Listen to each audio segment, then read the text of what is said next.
Congressman Peter DeFazio joins me now. He's the chair of the House Transportation Committee and called for the delay yesterday to prevent any disruptions. Congressman, thanks so much for being here. Whose fault is it that it got to the 11th hour here where pilots had to express concern and it's this sort of last-minute cancellation? Well, it's actually the fault of a guy named Ajit Pai, who was head of the FCC under Trump.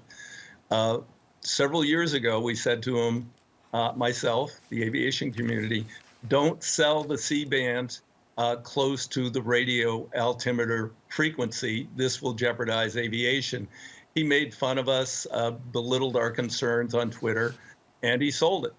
And then the industry would not provide data about their deployment until the Wednesday before Christmas.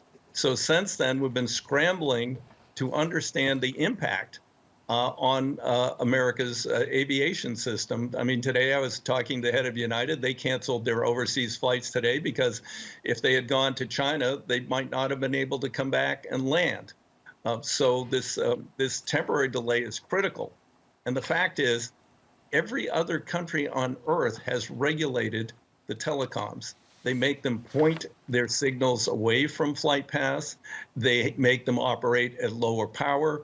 They have exclusion zones. Here, it's the Wild West free-for-all, and the industry says, hey, we can put these towers wherever we want, and it's proprietary information where they are. So we're having trouble working our way through this. Yeah, I understand. But explain to me why Ajit Pai and the Trump administration would be so cavalier about having a technology that could disrupt the plane system that allows pilots to know what altitude they're flying at. How would that have helped Americans?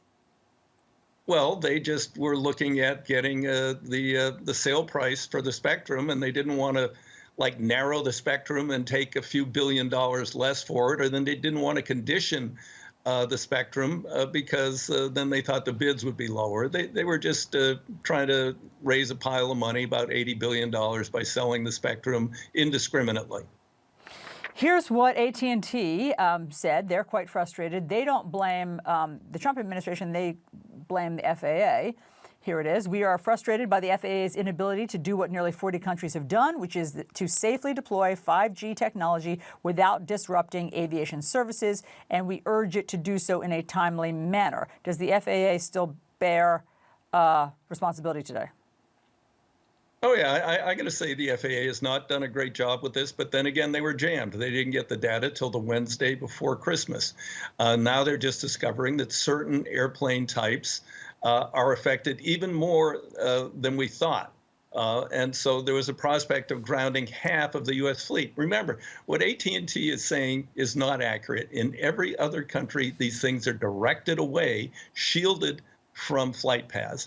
They operate at a much lower power. In Japan, they operate at 5% of the power that's proposed here. No one has let this go forward at this power with no restrictions looking at aviation. So how are we going to fix this in the near term, if that's even possible, with all these modifications that you're saying have to happen?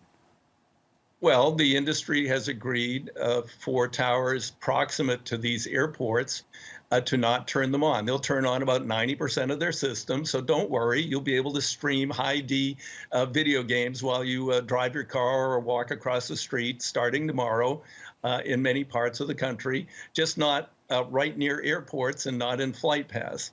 And then we've got to work through airport by airport what they can do for long-term mitigation, redirecting the signals, operating those towers at a lower power.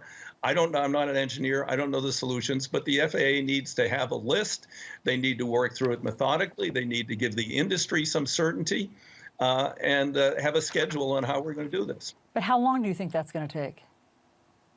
That's a question I'm going to ask the administrator tomorrow. My last conversation with him proved to be incorrect about this problem.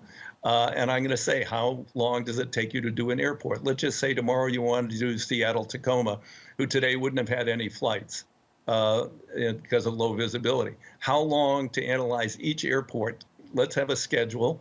Let's move forward. and give predictability to both industries, both to aviation and to the telecoms. I only have 10 seconds left. Do pilots have a point that this threatens their very safety and the safety of the flying public? Will we be able to do this safely? If deployed massively without these protections, you have the probability that in low visibility, planes would get inaccurate readings and potentially crash. That's not good. I think we can all agree on that. Congressman Peter DeFazio, thank you very much for being here. Thank you. The transmission